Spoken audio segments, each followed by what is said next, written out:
What's happening, YouTube? Welcome back to Bathroom Chronicles by Nuke's World. Before we get into today's subject, hit the like button, hit the subscribe button for your boy. Alright, today we're going to be talking about two of our most popular, famous basketball players in the world. Kobe Bryant, the Black Mamba, and King James, LeBron, the king of Akron, Ohio. There's always been talk of who's the best in the NBA. Kobe, LeBron, Mike, Wilt, all this and all that. But to compare Kobe Bryant and LeBron James, that's what I really want to get into. Kobe Bryant versus LeBron. The numbers would speak in LeBron James's favor. More steals, more rebounds, more points, more assists. All go to LeBron. Not by much, but LeBron wins it. All those statistics. But the eye test may tell you something different. Because I know I grew up in a Kobe Bryant era, and I also watched LeBron.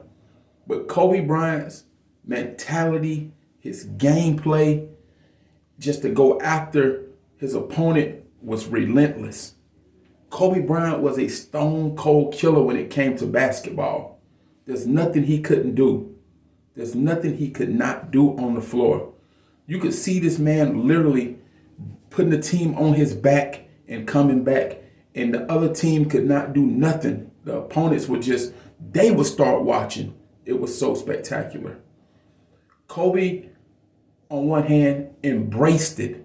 He loved to be in the, spotlight. He loved to be down, the chips against him, and he just showed everybody.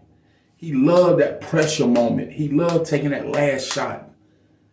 And no knock on LeBron James. He's a great player. He's been a great player and still is playing at the year 19, I think. He's a great player, but I don't think LeBron James embraces the moment like Kobe Bryant did. I don't think LeBron James liked being in that hot seat. I don't think LeBron James liked having that last shot. I don't think LeBron James likes being down. He's a great front runner. When LeBron is out front, he's dancing, he's shooking, and he's jiving, and he's doing all this and that. He's beating his chest in, and he's dunking on everybody when he's front running. But what about when you're down?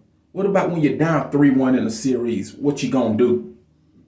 You ain't front running. You ain't dancing. You ain't shrugging your shoulders. You ain't dug in. And that's the difference. That's the difference in Kobe Bryant and LeBron James. LeBron, I think, is scared of failure. That's the reason he doesn't embrace the big moment like Kobe Bryant did.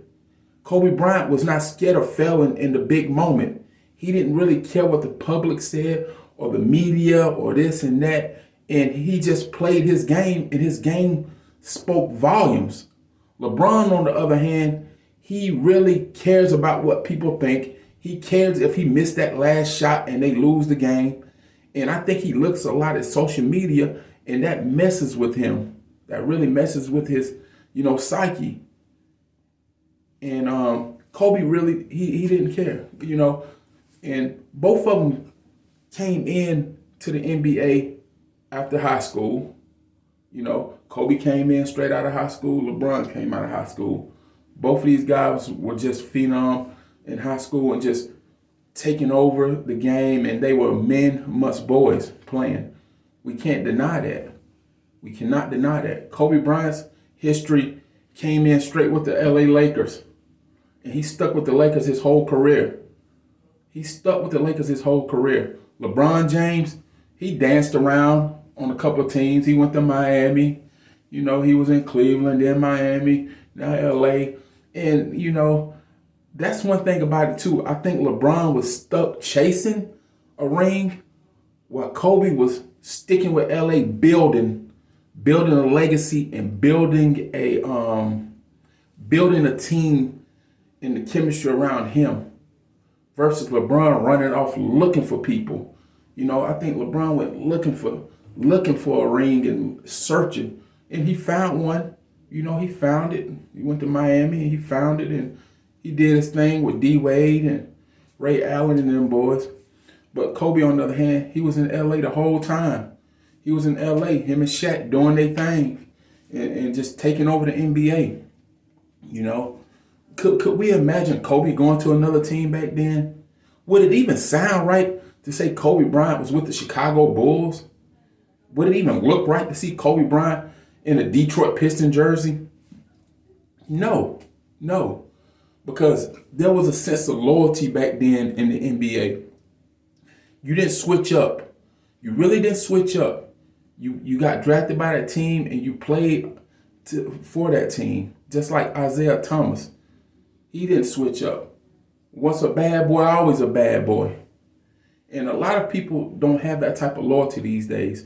They chasing the money and they chasing the rings. And that's okay. That's all fine and dandy if that's what you want to do. Nobody can tell a man what to do. But I'm just saying, as far as it goes with me, I look at that as a character flaw when you're just chasing money or chasing a ring. It lets me know a lot about you. But like I was saying, both of these guys are great players. So people are going to argue, oh man, Kobe's better than LeBron. Oh man, you crazy, or LeBron's better than Kobe. Look at the stats. Or people are going to say, look at the rings. Kobe got more rings. It's rings. And really, what does it really boil down to? Why can't we have more than one GOAT in our community? Why do we have to always compare Michael to everybody? Why? Why can't they all just be great players in our eyes? Why can't they all be GOATs? Why does it have to just be one? Why? I don't know. But everybody seems to be stuck on always want to put just one person in that category. Michael Jordan. When we have several guys that have came through that are great players. Some that might be considered better than Mike. Some that might be on Mike's level. But, we always want to just put one guy at the top. When we have several great athletes in basketball. Some that have passed, some that are still playing to this day. So I just want to, put this video out there to say, I don't think one's better than the other. I think they're both great. And I think they both have made their mark in NBA history, and their legacy will live forever, as far as Kobe Bryant and LeBron James. And of course, Michael Jordan. I think the door's been kicked wide open for all these young guys to do what they have to do as young black men, to have generational wealth for their families and well-being for the rest of their lives, their family life, their grandkids' life, and so forth. So when we talk about GOAT talk, we don't have to just have one GOAT. We can have many GOATs. Many GOATs. It's like looking out in a field of, goats and herders and cows and stuff. You just don't have one cow, two cows, three cows. You have a lot of cows out there. You have a lot of animals on a farm. Not to say these guys are animals. I'm just saying. So that's all I want to talk about today, guys, was we have to get out of that mind state to think that there's just one guy better than the other, one guy this and that, one guy this and that. We have so much talent in our heritage and in our community, in our ethnicity, Kobe and LeBron both are great players. Both have different styles. Both have different legacies that they're making. Both are trailblazing. Both are trendsetters. Michael Jordan, different trendsetter than Wilt was. Different than Magic. Different than Kareem. Different than Kevin Durant. We have so much talent out there that there has to be more than one GOAT, guys. There is more than one GOAT. Let me know what you guys think. Leave a comment. Let me know if I'm tripping. Let me know if I'm crazy and whatnot. But I think there's more than one GOAT. Have a good day, guys. Love y'all.